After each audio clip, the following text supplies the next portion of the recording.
All right. Hello, citizens of the Nigerverse. It is Niger here once again. Previously we had read at a WWF creepypasta, which was Armageddon in Your House. And while I was looking at that creepypasta as I was reading I noticed a different one that I had actually not read. So, Armageddon in Your House, that particular creepypasta, I had actually read before. I was actually familiar with that story.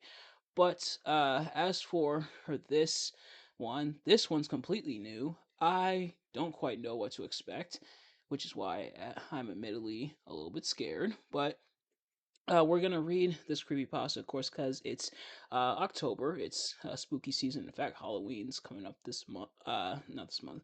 Well, yes, this month, but this week, I should say. Halloween is right around the corner, so I figured, why not read this other WWF creepypasta?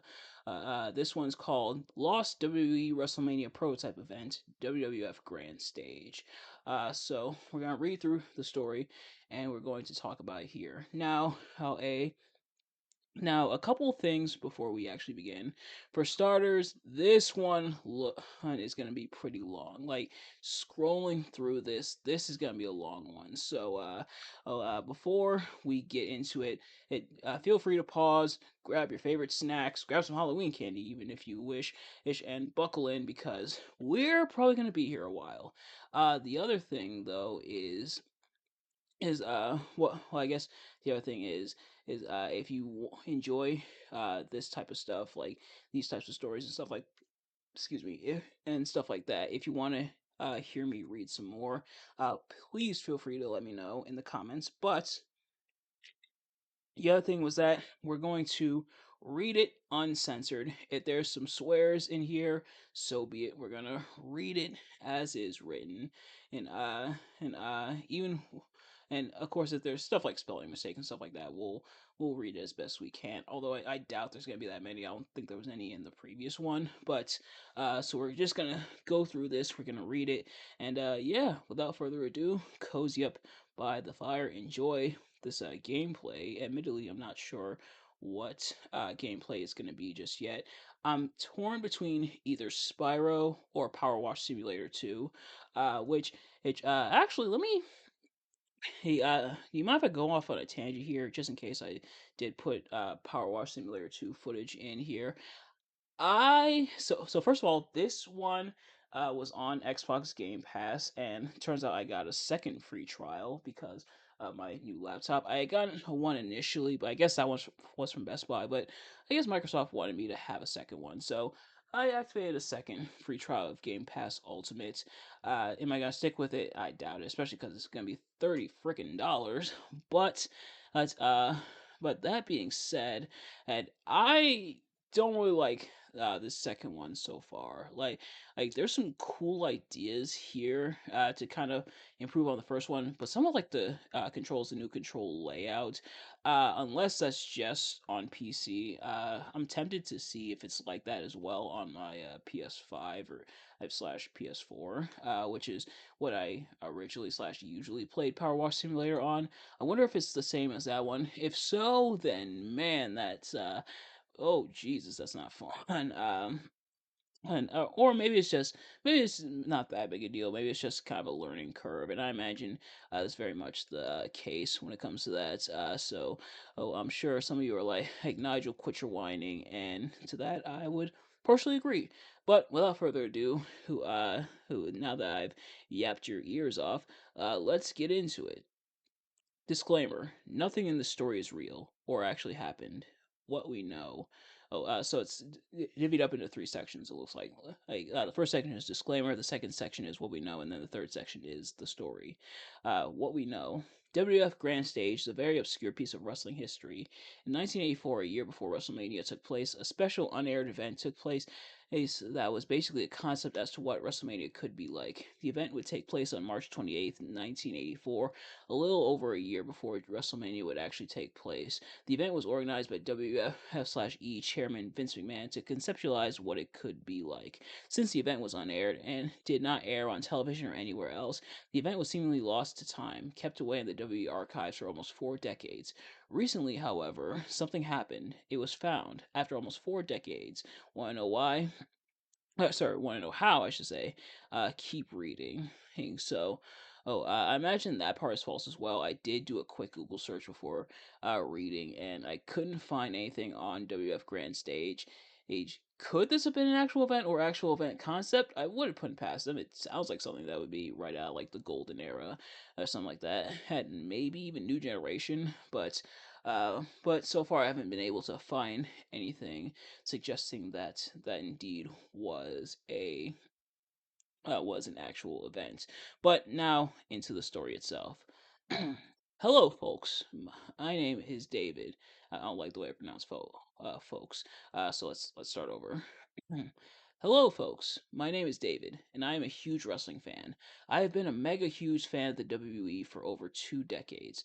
I have attended several WrestleMania events over the course of my lifetime, including WrestleMania X7, which, in my opinion, is and always will be my absolute favorite one out of all of them.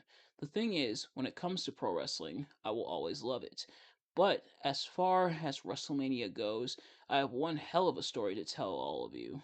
It's about the days before WrestleMania, and a very rare and obscure concept event that actually took place. Enter WWF Grand Stage. Little has been known about this event for a very long time, due to no info on it existing anywhere online for decades. In fact, this might as well be the rarest WWE event ever. So, a bit of background.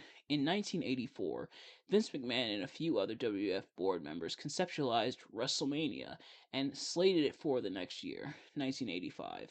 They were bouncing around ideas and whatnot as to what WrestleMania could be like. And as such, to help set the standard for what it could be like, the WWF held a very rare in ring promotional event called Grand Stage, the working title for what would become WrestleMania. Instead of tickets or anything, it was instead free admittance to attend. Of course, you had to at least be over the age of 18 or had a parent or guardian by your side. The event was scheduled to be held in an unknown venue of which no one actually knows the name of anymore. I even spoke to a few people that have allegedly went to Grand Stage recently, and they said they are unsure of the name, but they know for a fact it was a venue in New York City that is no longer in operation. The event was to be scheduled for March 28th, 1984, at roughly 2:30 in the afternoon. Pretty standard for an event like this. Folklore stated that the event did not go according to plan, and something happened on that day that the WWE refuses to talk about. Every time it is brought up by anyone, the WWE shrugs it off like it never happened. In fact, it nearly tarnished the reputation of the WWF at the time, and almost caused the entire company to go under. The thing is, something happened at Grand Stage that they didn't want to discuss. Well, now, the cat is out of the bag, if you will, because I have just found the event. Let's just say I never felt the same after I saw it. The story goes like this. In the summer, I was visiting a friend in Ohio. Pretty nice guy.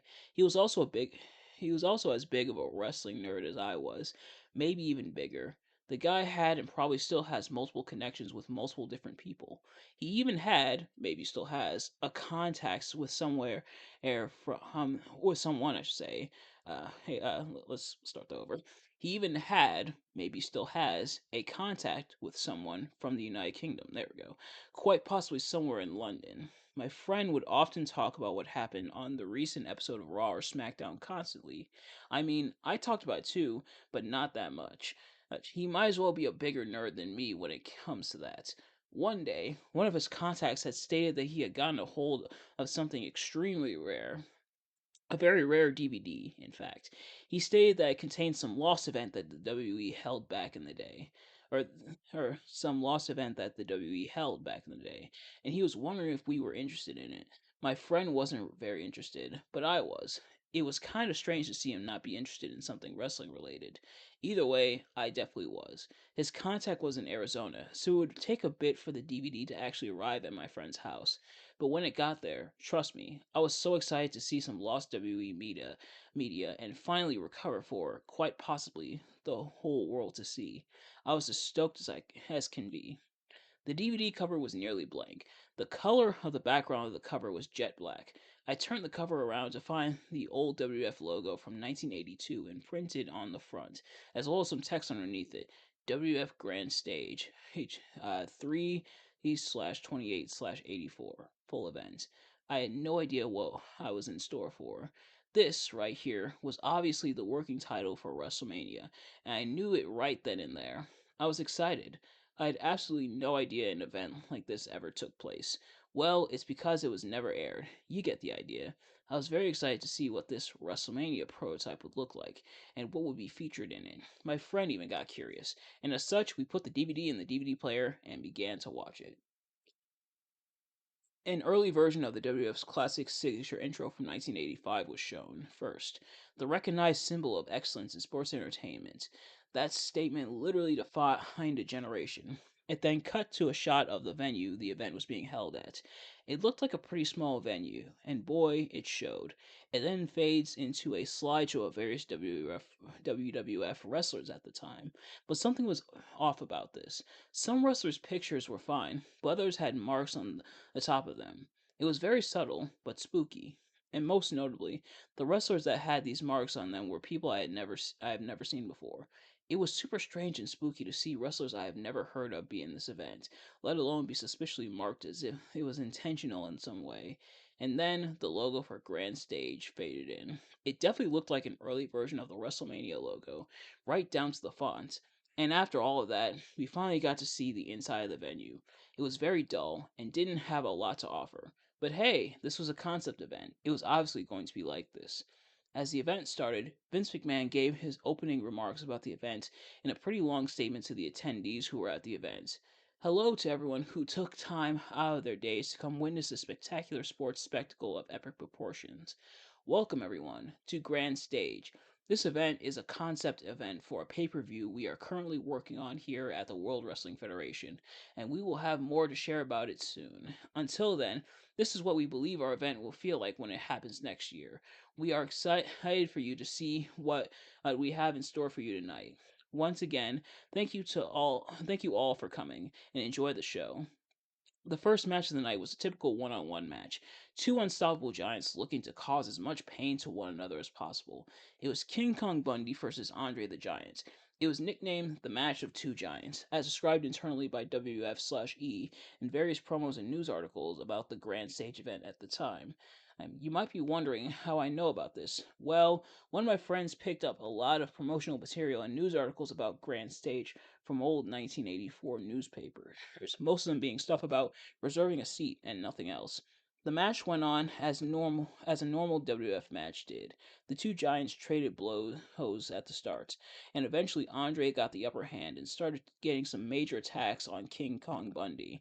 The pure strength of Andre the Giant was something that had to be seen to be believed. He lifted King Kong Bundy, another gigantic wrestler at the time, with relative ease multiple times. If he were still alive today, there's no doubt that he would be able to pick up most current WWE wrestlers up easily and not lose his footing even once. Near the middle of the match, Andre put King Kong Bundy into a submission hold. The crowd was very likely this was the end of the match, but alas, no. With incredible strength, King Kong Bundy not only managed to get back up out of the hold, but also lifted Andre on his head and drove him onto the mat with a powerbomb. The crowd lost it, and King Kong Bundy was now ready to do whatever he pleased to Andre the Giant. He picked him up and threw him into the ropes, and then went for a clothesline, landing it successfully. In fact, he had the upper hand for a while, doing all sorts of things like repeated punches on Andre while he was on the floor, a jump from the top rope into the iconic frog splash, and a whole host of other stuff. King Kong Bundy wore out Andre so much that he was ready for the cover. So, he lifted the giant's leg up with great strength, and the referee began the count. 1, 2, nope! Andre gets out of the cover, barely moving. The crowd went nuts. They just witnessed. They just witnessed. It says witness, but obviously it's supposed to be witness. Or it says witness, but it's supposed to be witnessed. But you get the idea. Uh, uh, Um, actually, just lost my lost where I was there. But anyway, Andre got the cover, barely moving. The crowd went nuts. They just witnessed the giant take a beating from King Kong Bundy, and still be able to fight. It took a while for Andre to get his footing, but Bundy made sure it wouldn't happen. He continued to attack Andre and went for another cover, only for Andre to again break out at a 2 count. King Kong Bundy looked at Andre in shock.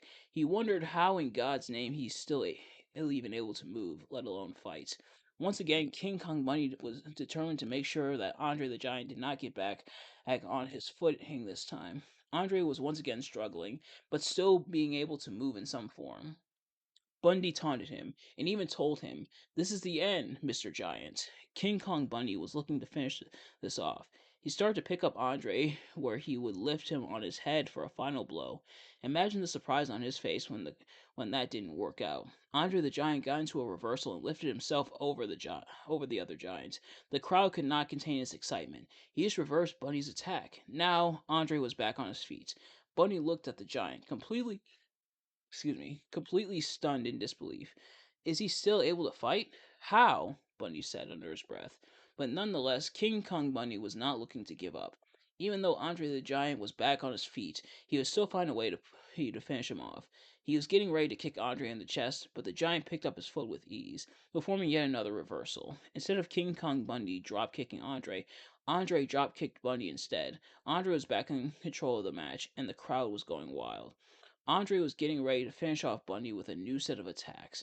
Andre jumped from the top rope a few times, elbowed King Kong Bundy's right arm, and even threw him out of the ring, all the while also performing usual attacks. Bundy was immobilized, lying on the floor, as the referee counted down from 10. Andre the Giant was confident that this was the end of the match, so he just taunted Bundy a lot. Somehow, by sheer luck, King Kong Bundy went back into the ring, looking to quickly perform a spear on the Giant. It didn't really work in Bundy's favor, though, as Andre quickly dodged the attack.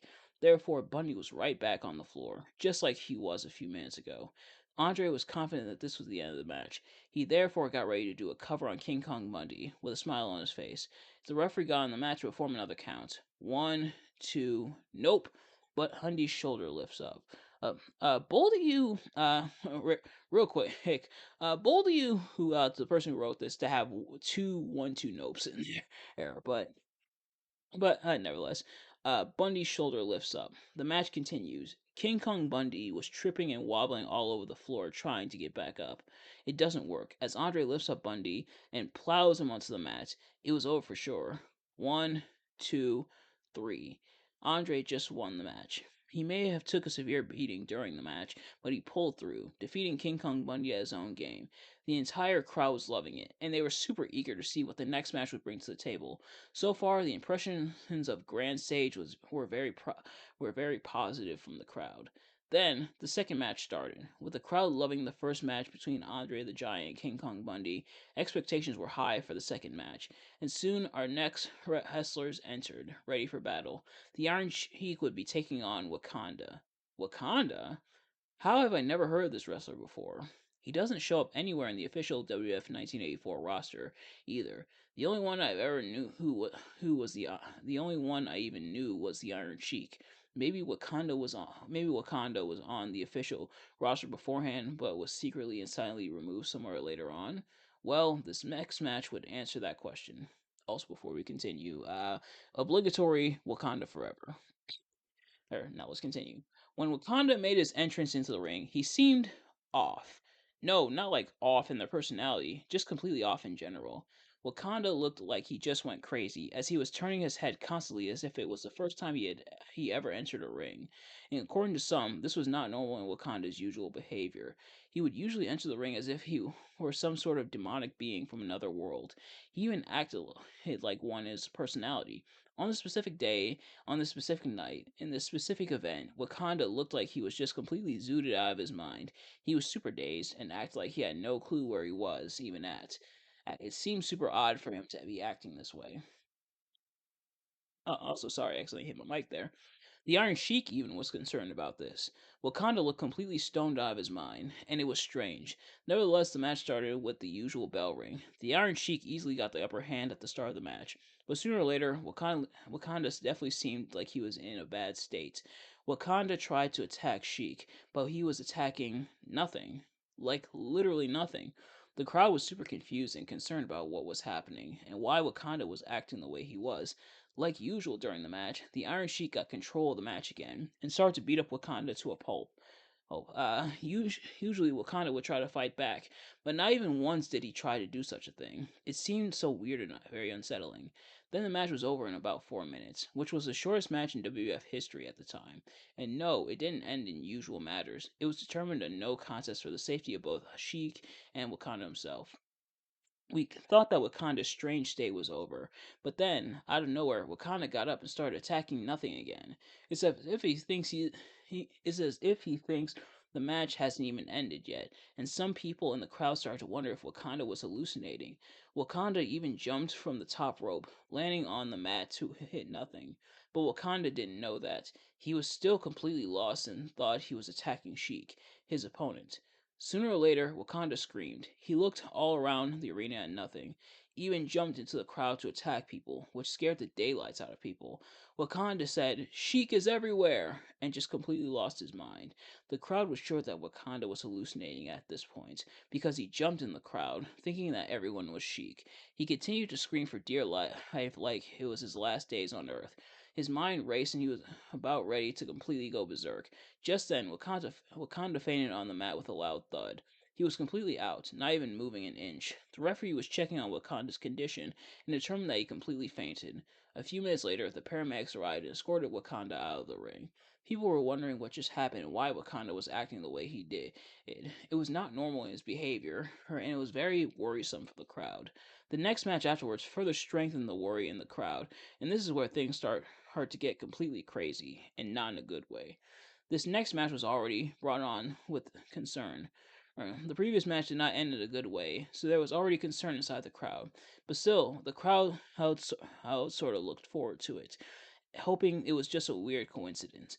Roddy Piper was going to be taking on Caddis in a full on TLC match. I have no idea if I pronounced that correctly. It's spelled Kadus, so for the time being, it's unless I am told otherwise, I'm pronouncing it Caddis because I think that's supposed to be how it's supposed to be pronounced, but I'm not entirely sure. This was, once again, another unknown wrestler that did not show up in the roster at the time. It started to get very concerning for me, as if all of the unknowns are having bad things happen to them, while all of the more known wrestlers are perfectly fine in their mental state. Just like the last wrestler, her Kano host. Okay, now it's now the name's changed to Kanos apparently. Just like the last wrestler, Kanos, which it's spelled on here as like Kano, like from Mortal Kombat, but with an S. But okay, so different name now, I guess. But anyway, just like the last wrestler, Kanos came into the ring completely dazed and confused. He looked like he was completely drugged out as he constantly remarked about pretty colors and other random things. Again, a completely out of character for the wrestler. Or again, completely out of character for the wrestler. As stated by a few people at the time, Kanos took on the identity of a masked luchador wrestler similar to Sin Cara or Rey Mysterio. It looks like the idea of masked luchadors entering WWF/E rings was experimented with even then. His character came from the Caribbean islands just east of Mexico. It would make sense that he would come from somewhere in the middle of North and South America. Some kept their hopes up about this match, just saying it would be completely fine and nothing would go wrong. Maybe Kanos was just doing it as a joke because of his attire. Well, that question was quickly answered. Excuse me, my goodness, I cannot talk today. I'm sorry. But, well, that question was quickly answered as soon as Kanos got into the ring. Immediately, in a blind rage, Kanos attacked Roddy before the match had even started. No one from the crowd could have expected that. Kanos was immediately broken up by the ref and told to wait for the bell. Obviously, Kanos didn't listen because he was completely zooted out of his mind and just continued his assault on Roddy. The ref broke him up again and was told to quit and wait for the bell to ring. Kanos would not listen to the referee and just continued to attack Roddy Piper until he couldn't stand it. The ref tried breaking up Kanos from his attack, but in a fit of blind rage, he attacked the ref, knocking him out cold. The ref did not stay down for a short period of time. In fact, he was down for over 30 minutes. This gave Kanos a huge opportunity, even though the match still hadn't started yet and was just laying waste to Roddy. He did everything he could to hurt Roddy as much as possible and just relentlessly attacked him. Still, the bell didn't even sound yet, but in Kanos' eyes, it was fair game for him. The crowd was not impressed by Kanos' relentless attack. They were the complete opposite and told him to get out of the ring numerous times. It got way too far when he actually listened to the crowd. He jumped in, attacking a lot of people inside the crowd for seemingly no reason. The crowd was in mass panic as Kanos just attacked whoever he pleased. This caused a lot of the people in the crowd to be injured. A few people were even escorted out of the arena by a stretcher as they were taken into medical care at the hospital. Kanos just went into a relentless rage as he attacked a lot of people in the crowd before he was stopped by security. Kanos went way too far at this point. He started to attack the security who was actively trying to stop him from injuring more people. Kanos just did a horrible thing, and yet this was deemed okay by his standards. The crowd was at this point not cheering for Kanos, they were instead cheering for the security to get rid of him from the venue. Kanos actively wrestled the WWF's own security, and during this he was saying, "You people bullied me in middle school! You all will pay!" Of course, the WWF security weren't the people who bullied him in middle school, and neither was the crowd. It was at this point he determined that something was up with this event. Two wrestlers back to back who had no clue where they were at. One of them who fought nothing, and one of them who attacked a wrestler before the match even begun, as well as the crowd and security. Kano screamed as loud as possible for no explained reason a few minutes afterwards. He then, all of a sudden, plumped down onto the mat, just like Wakanda did earlier. The security did all of the usual checkups before they came to the conclusion that he passed out. He was taken into an ambulance where, I should say, he was going to receive medical care from the hospital. And then once he got out, he would be faced with a 3-year prison sentence for attacking the crowd and the security. The crowd was happy that was the way the match turned out because of Kanos' behavior, but some worried that these events were all linked to one another, and this could be something even worse than a simple coincidence. The crowd was sure that two wrestlers back to back having similar experiences was not just a weird coincidence. They were afraid it could be something much, much worse. The response to Grand Stage that point had been mostly negative. The crowd was very concerned about this affecting their safety, and one of the wrestlers literally jumped into the crowd to attack people.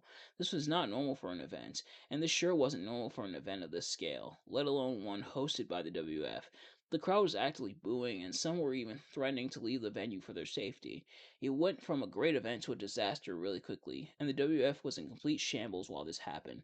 The ref eventually finally got back on his feet, completely dazed as he was trying to get back on his feet. Vince McMahon stepped in to assure her people that everything would be okay. I am so sorry about the things that have gone down so far.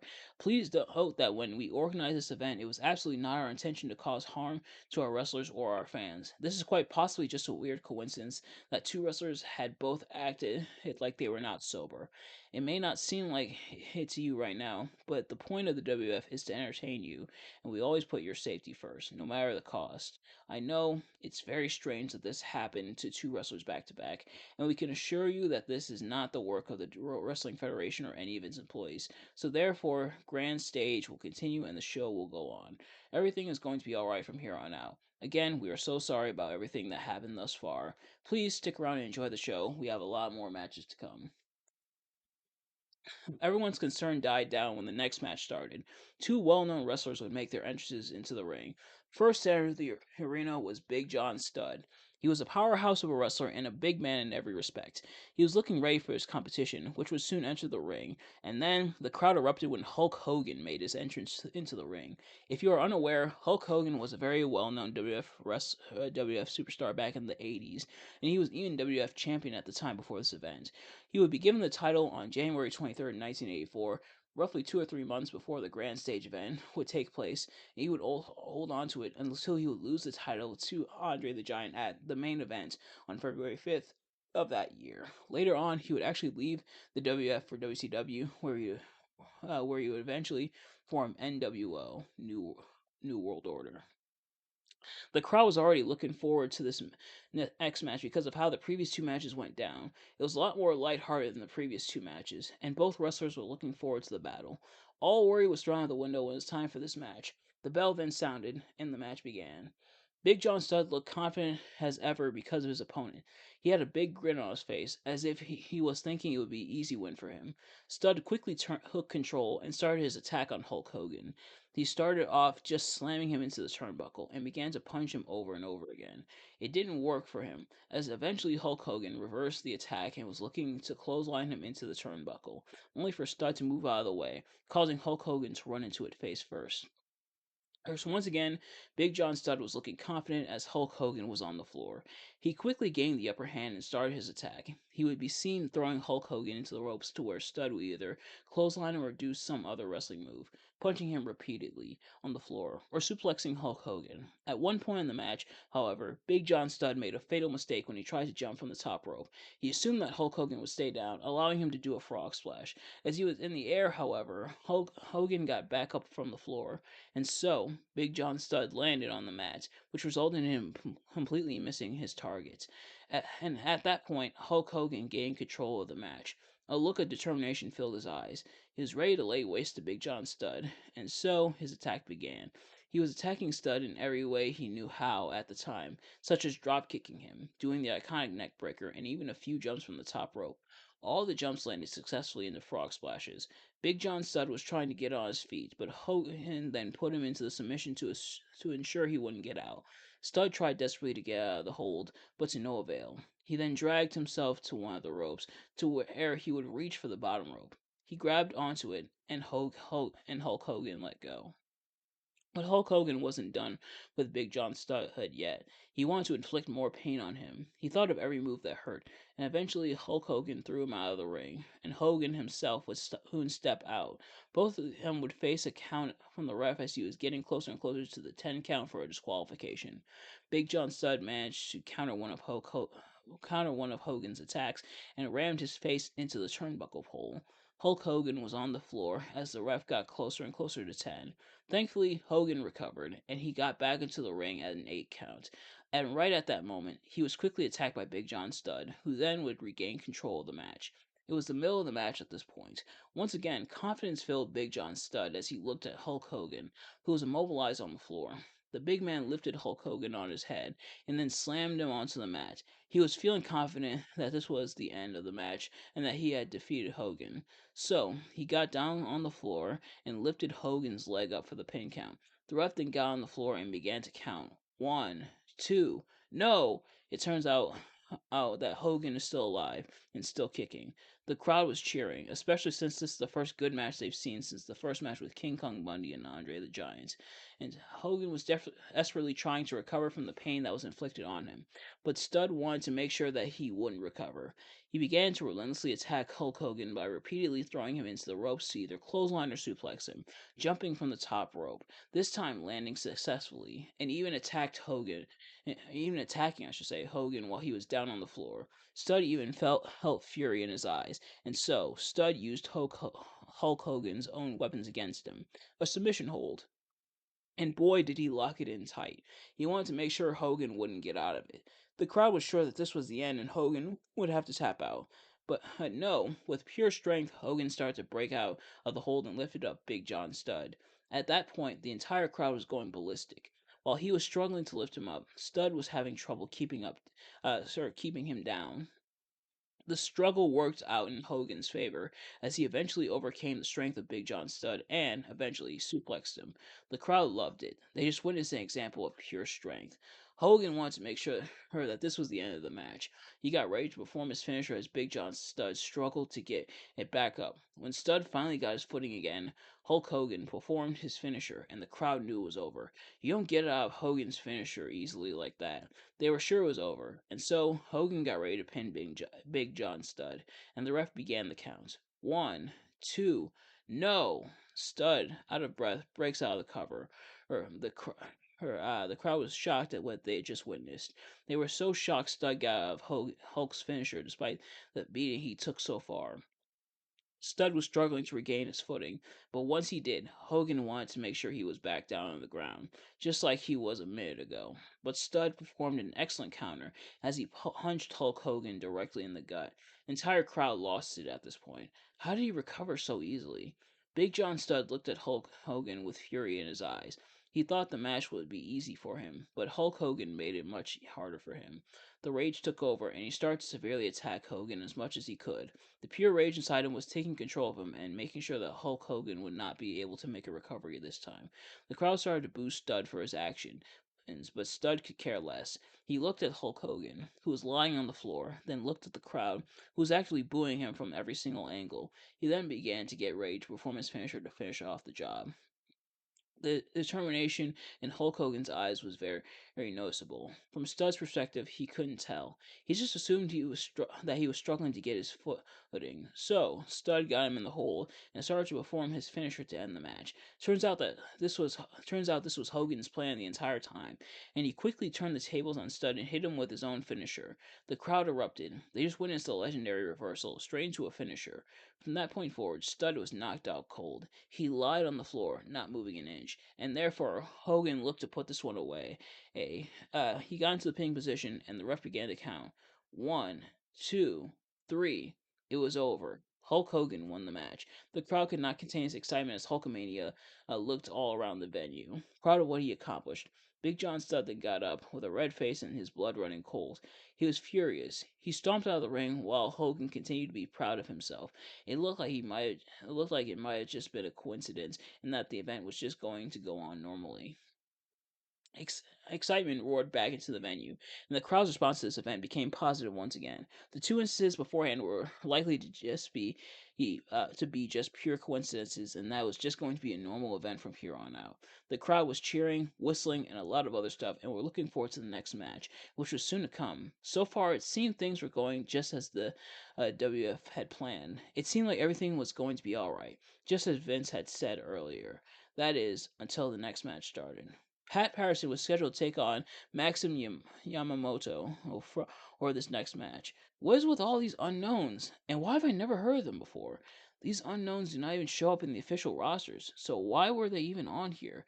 Well, the most likely reason is because they were all officially on the rosters at one point, and then were removed for reasons the WWE refuses to talk about. Yamamoto was seen as some sort of sumo wrestler. He was a big man who would come out in a sumo-like costume similar to Yokozuna, with the character originating from Japan, as some sources say.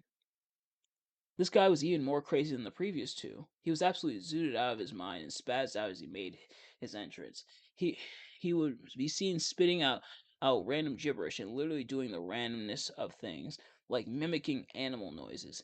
Usually, according to a few, he would enter the ring as if it was a sumo arena. So this was completely out of character for the wrestler and only kicked back out speculations amongst the crowd, who were beginning to think that these incidents were all linked to one another and more than just a flat out simple coincidence. Some people started to think that these events were systematic and not random. Something had to be up with the events. There was no way this was happening, just randomly like it was nothing. Someone or something had to be causing this.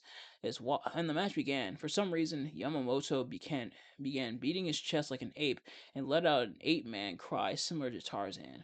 He then got on the floor and spun around while kicking his feet and making a sound which was blatantly Curly from the Three Stooges. The crowd either was looking confused or worried. They knew something was up. The incidents had been happening all throughout the entire event.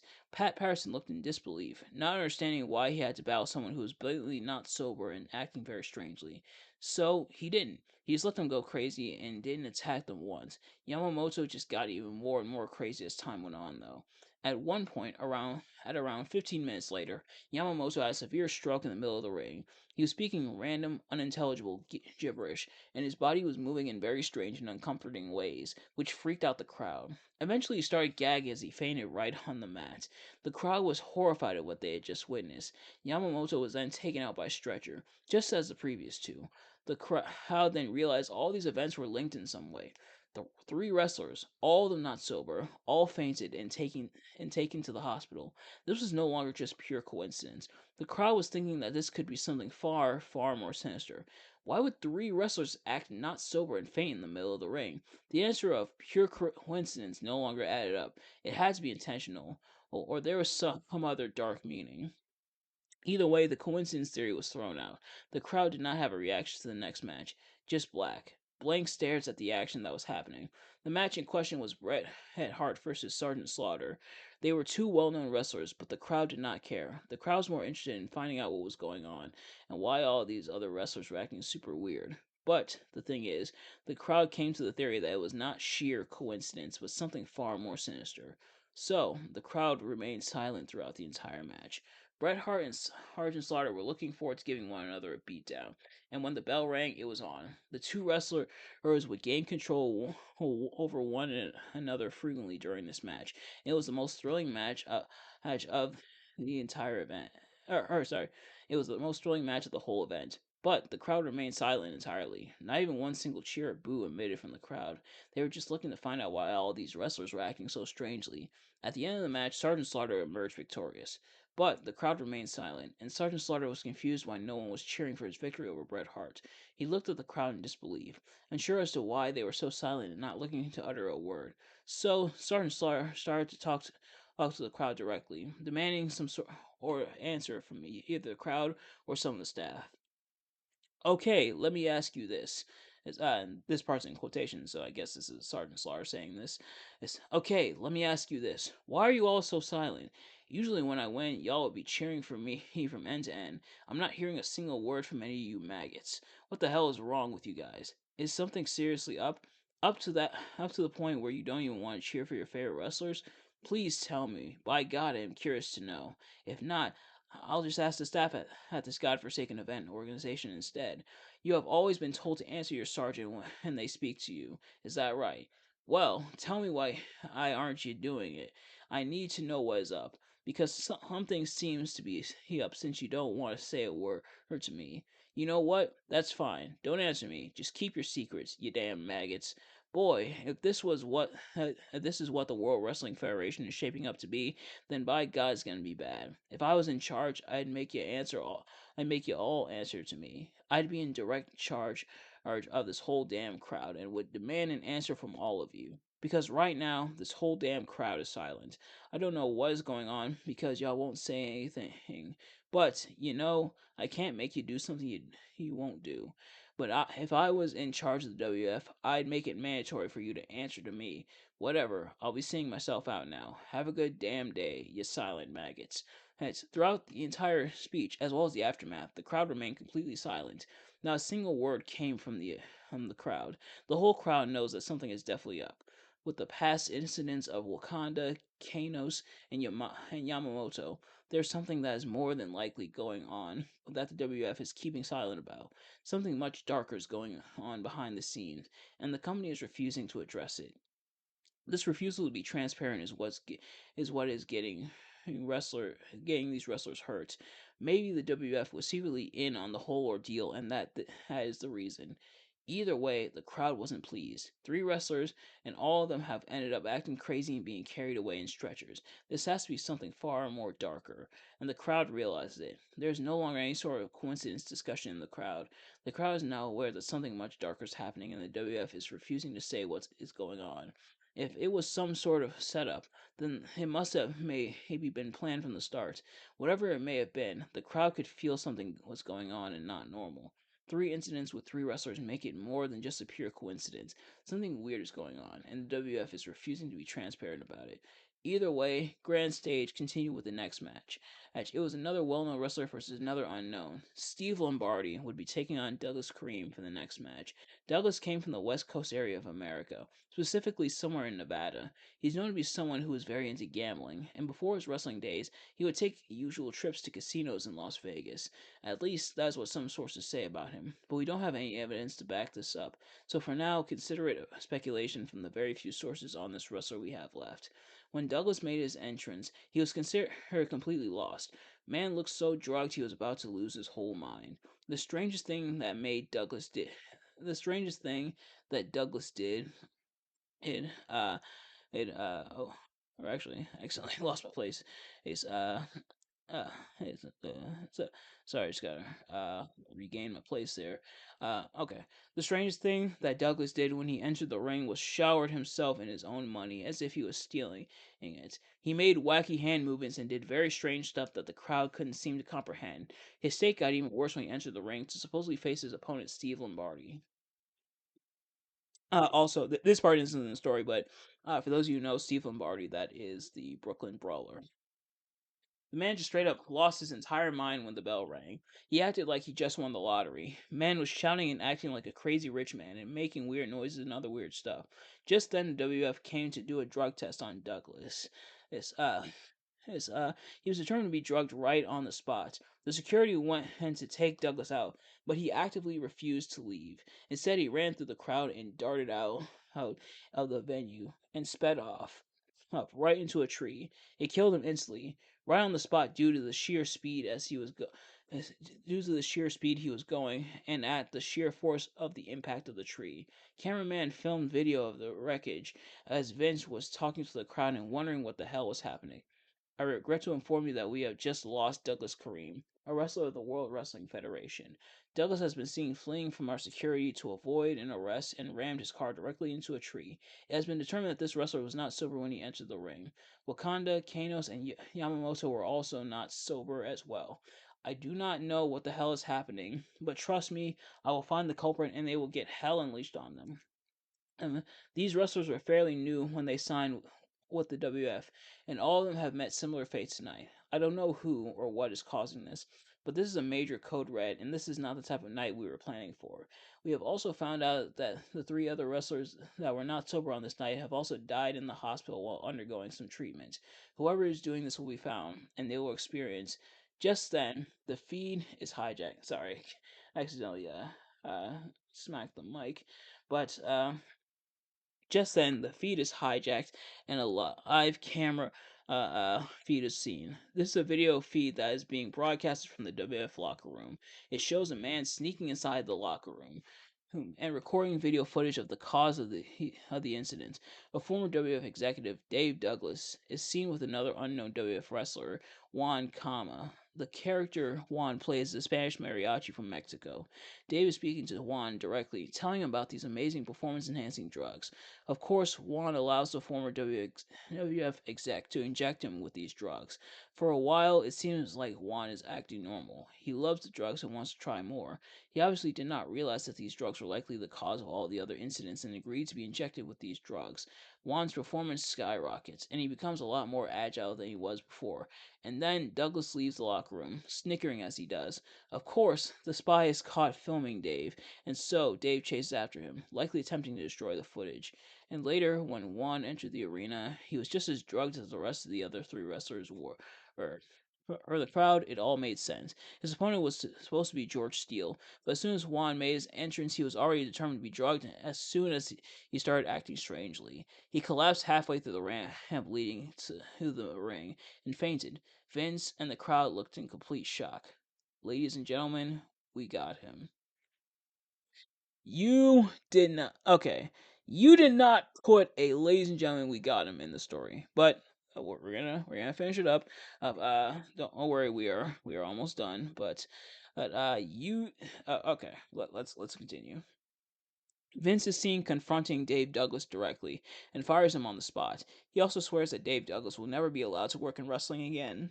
Excuse me, and also calls up the police. Dave was given a 10-year prison sentence for drugging the wrestlers and was also given a hefty fine of $65,000, or 650, I should say, $650,000. The event also ended prematurely with the two final matches completely canceled for the safety of the wrestlers, and and also Vince talked to the crowd for the very last time in the event before it was all over. I am sorry, but we have no choice but to end Grand Stage, our prototype event, prematurely for the safety of our wrestlers. We're going to host two more final matches tonight, but with everything that has gone down over the past hour, we are no longer able to do so. It has been noted that Dave Douglas has been drugging some of our lesser known wrestlers with drugs that supposedly improve your in ring performance. We all know that is not the case. The only thing these drugs have done is result in the deaths of four wrestlers, soon to be five. We don't know how the planned event will go down, but it will be nothing like this now. We are going to be working on the event in the background, and we will let you know about any information in the future. We are sorry this is how this night went down. Dave Douglas has been fired and he has been faced with 10 years in prison and a $650,000 fine for drugging the wrestlers. We are still planning for our main event to happen next year in 1985. Thank you all for coming. Please stay safe out there and enjoy yourselves. And that is where the DVD ends. We cannot believe what we just witnessed. That DVD held some dark things and we won't be able to unsee them. We ripped the whole DVD and uploaded it to the internet and went back to destroy the disc later on. I cannot believe this is what the WWE was trying to hide from us. They were trying to make it obscure, so no one knew what happened on the night beside the people who actually attended the event in person. If you watch it, you won't believe what you see. It's pretty hard to say how it happened, but here's what I believe. The reason those wrestlers didn't show up in the official 1984 WWF roster is because they were killed after drugs entered their body. Dave Douglas was secretly giving those 5 wrestlers performance enhancing drugs while the event was going on. It is highly likely that the reason the wrestlers were circled during the intro was because they were symbolism for Dave. It was a foreshadowing of what was to come later. Of course, the WWF never authorized Dave to edit the title sequence of Grand Stage. The reason the WWE wanted to cover this up is because it was a dark moment in WWE history that the WWE did not didn't want people to revisit, and most likely the reason that the wrestlers were drugged was because they were never wrestlers that only got sorry, gotta start that over. And most likely, the reason that the wrestlers were drugged was because they were new wrestlers that only got signed fairly recently at the time the event took place. There we go. Oh, oh, all the other ones during the event were signed with the company for a while at that point, and Dave Douglas wanted to get rid of the newbies, so the only remaining wrestlers were longtime wrestlers. Of course, this didn't work out in Dave's favor. Besides, if Dave were still there at were still there at the company, he was single handedly ruin the Attitude Era by drugging wrestlers like Stone Cold Steve Austin and Triple H. The WWE wanted him to make sure that he would not ruin the future of the company, so they fired him on the spot to ensure he would not ruin the company's reputation. And this is why Grand Stage was kept in the WWE archives until now. Okay, so that was quite the story. I am looking up up to see if there was an actual Dave Douglas who worked for the WWE or slash WWF, but I wasn't able to find anything, and unfortunately. Okay, here's what I'll say about this. For starters, there's there's way too long. This was damn near a novel. like I should not have read this whole thing in one sitting. It's somewhat interesting, but my goodness, was it long? We are at like 51 minutes for this recordings, and so we have been here for quite a bit. But this was very, very lengthy. The other thing was that I think you try the person who wrote this. Interesting idea, interesting concept. A bunch of wrestlers being drugged and then killed. Well, I think you tried a little too hard, a little too hard, and sometimes it happens, you know. Oh, and the fact that it felt a little repetitive at times, like you gave all kinds of description for her the other matches, like Andre the Giant versus Big John Studd, or Hogan versus her Andre the Giant versus Bundy, and then Hogan versus Studd. Like you went in so much detail. Oh, but then the other stuff was just very much cut short, and even Slaughter versus Bret Hart, like ultimately gets cut short. Or like very cool, very interesting idea, very interesting concept, like a lost event, and you could tell probably some of this was inspired by the Armageddon in Your House event, and but it feels a little too try hard for me. Now, look, don't let me to the person who wrote this. I don't see I don't think I can see on here. This is on the creepypasta.fandom.com. I don't think it shows who exactly wrote this, but whoever you are, please don't let me stop your shine. And just because these are my opinions doesn't mean in the sentiments are echoed by everyone. But yeah, I'll be honest, I wasn't the biggest fan of this one. And I'm glad I read it for the purpose of interest and for the purpose of reading it, especially for the creepy month. But yeah, I was not the biggest fan of this. Very long, felt pretty try hard. Right now, oh, admittedly, there are parallels to real life when it comes to this. Is this? You can also tell this is probably based off somewhat off of what happened at Over the Edge 1999. Yes, those are two very different events of what took place. Is but you can tell like the whole concept of WWF hiding stuff, wanting to keep stuff under wraps. Perhaps yes, the WWE is very much known for that. At a lot of times, Chris Benoit is a very big example of that. So I can see the idea. The idea is there. The ideas are very much there. Like the concepts are very much there, and it seems very interesting. But I feel like you tried a little too hard when it comes to this. But that's my opinion. If you disagree, that is completely fine. I know, I know, but yeah, that is going to do it for this reading. Thank you all so much for watching. I hope you enjoyed. If you did, please do me a favor: like, comment, subscribe, share with your friends, and turn on those post notifications so you never, every time I upload a video, so you never miss an upload. Let me know in the comment section. Did you enjoy the story? Am I being too harsh on it? Am I somehow not being harsh enough? Please let me know in the comments what you guys' thoughts are when it comes to the story here. Like I said, very interesting concept. Just wasn't a fan of how it was pulled off. But maybe that's just me. But in the meantime, thank you all so much for watching, and I will see you guys later. Peace. And in regards to the Power Wash Simulator footage, feel free to put your gas station bathroom jokes here.